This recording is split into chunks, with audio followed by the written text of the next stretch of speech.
on Wednesday, the UN General Assembly proclaimed 15th of March the International Day to combat Islamophobia. I hope the Leader of the House will join me commending the international community for taking important steps to promote a culture of tolerance based on respect of human rights and freedom of religion or belief.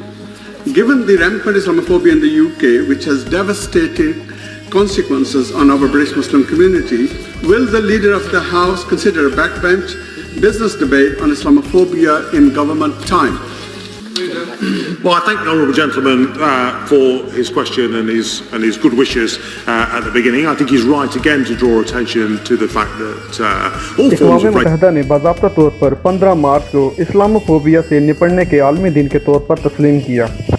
नस्ल परस्ती की इस भयानक शक्ल से निपटने के लिए बैनुल-अक़वामी बरादरी का एक अहम कदम। बरतानवी रुकन पार्लियामेंट अफजल खान ने कायदे ईवान से सवाल किया कि वो हुकूमती वक़्त में इस्लामोफोबिया पर बहस पर गौर करेंगे।